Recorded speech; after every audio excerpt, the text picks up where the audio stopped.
Բարև սիրելի հեռուստադիտողներ, Երգիր մեդիայի եթերում մենք ենք մեր պատմությունը հաղորդաշարն է։ Պատմությունը հաճախ մեզ դնում է անհնարին ընտրության առջև, երբ գոյության կռիվն ու քաղաքական շահերը բախվում են միմյանց։ Կան քաղաքներ, որոնք դառնում են ոչ միայն բնակության վայր, այլև ազգային դիմադրության խորհրդանիշ։ Այդպիսին էր Բաքուն 1918 թվականին։ Մենք սովոր ենք մայիսյան հերոսամարտերը դիտարկել Արարատյան դաշտի համատեքստում։ Սակայն հայության այդ օրերի գոյամարտի արևելյան թևը ձգվում էր մինչև Կասպից ծովի ափերը։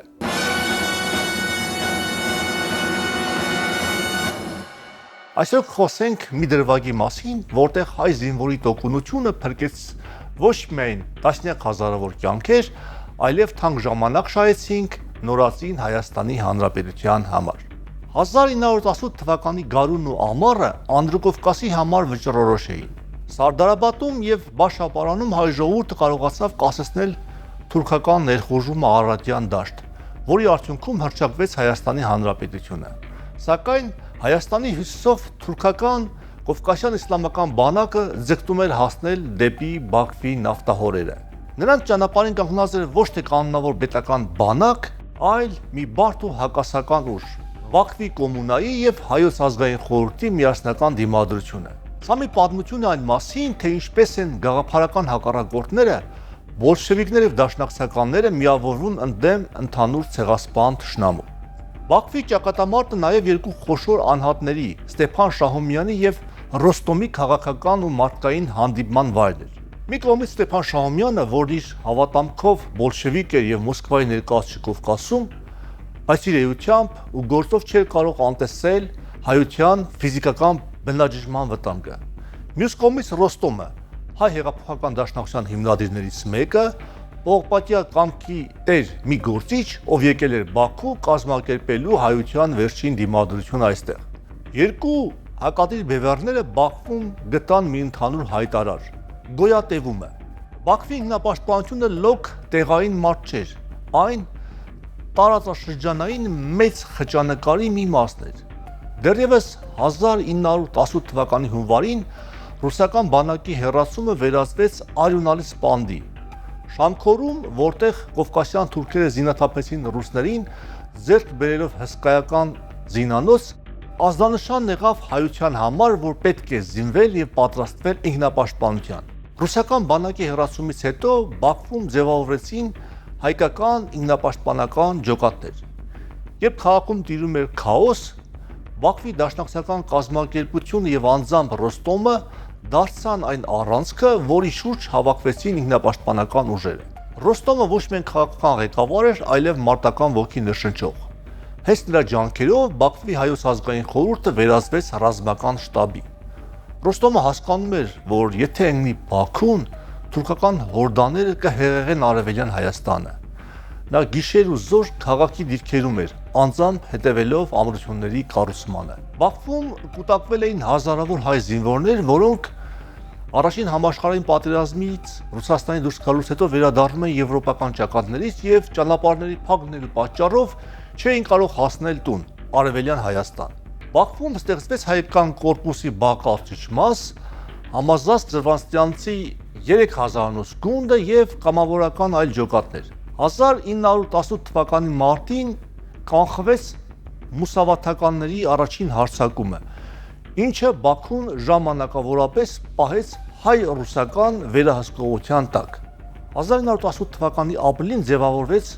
Բաքվի ժողովրդական կոմիսարների խորհուրդը Ստեփան Շահումյանի գլխավորությամբ, այսպես կոչված Բաքվի կոմունան։ Վերջինս գտնվում էր երկու քարի արանքում։ Շահումյանը, հավատալով Ռուսաստանի օգնությանը, փորձում էր Բաքուն պահել խորհրդային ուղերձերում, սակայն տեսնելով Բաքվի անտարբերությունը, նա ստիպված էր ընդունել հայկական ազգային ջոկատների գերակայությունը պաշտպանության գործում։ Նրա ողբերգությունն այն էր, որ Բաքվի կոտորածի օրերին կիսեց իր ժողովրդի ճակատագիրը, դառնալով թիրախ թուրքերի համար որպես հայ, էսերների համար որպես ինտերնացիոնալիստ։ Հունիսի 5-ին Բաքվի զորքերը, որոնք ճնշող մեծամասնությամբ հայեր էին, անցան հակահարձակման դեպի Գանձակ, նպատակ ունենալով ռազմաճակատը հեռացնել հայահոց գավառներից։ Սակայն թուրքական կանոնավոր ուժերի ճնշման տակ հունիսի վերջին սկսվեց նահանջը։ Շահումյանը հայացքն ուղղել էր դեպի Մոսկվա, սակայն Լենինյան կառավարությունը զբաղված էր իր կաշի փրկությամբ։ Արդյունքում Բաքու հրավիրվեցին բրիտանական զորքերը, ինչը բոլշևիկների եւ ազգային ուժերի միջև քաղաքական բախման պատճառ հանդիսացավ։ 1918 թվականի սեպտեմբերի 15-ին թուրքերը մտան Բաքու։ Չնայած Ռոստոմի եւ Համազասպի հերոսական ջանքերին, քաղաքը հնարավոր չեղավ պահել։ Թուրքերը քաղաքը գրավելուց հետո շուրջ 30,000 հայ սպանեցին։ 3 օրվա ընթացքում Բաքվի հայության նյութական կորուստները հասան աստղաբաշխական թվերի, իսկ Ստեփան Շահումյանն ու նրա գործընկերները, 26 կոմիսարները, գնդակահարվեցին Թուրքեստանի ավազուտներում։ Այդուհանդերձ Բաքվի ինքնապաշտպանության շնորհիվ հնարավոր եղավ շուրջ 30,000 հայի փրկել անխուսափելի սպանդից։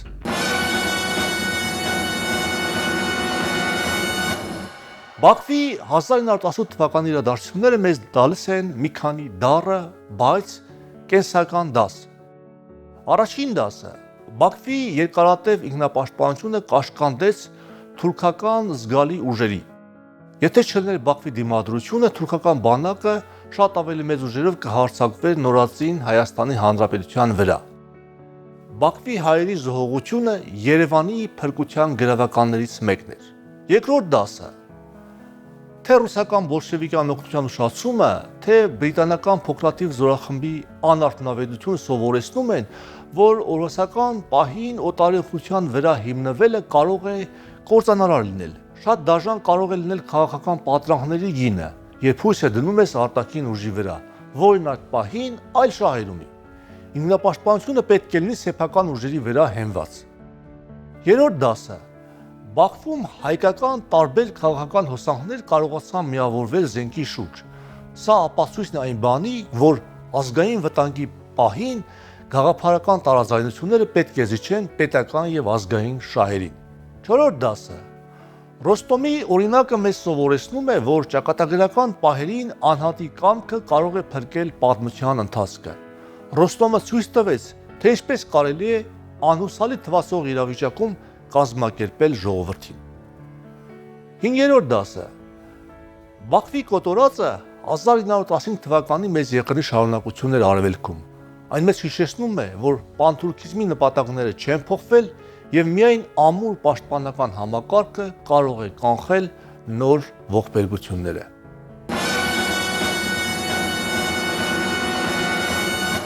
Բաքվի հերոսամարտն ու դրան հաջորդած ողբերգությունը մեր պատմության այն էջերից են, որտեղ պարտությունը վերածվում է բարոյական հաղթանակ եւ ռազմավարական նշանակության դիմադրության։ Մենք պարտավոր ենք հիշել այն 30,000 նահատակներին եւ այն հերոսներին, ովքեր Կասպից ծովի պաշտպանում էին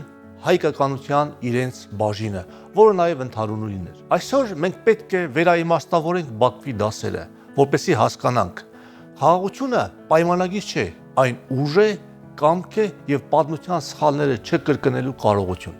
Վերջում հիշեցնեմ, որ մենք ենք մեր պատմությունը հաղորդաշարի նախորդ թողարկումները կարող եք գտնել մեր YouTube-յան ալիքում։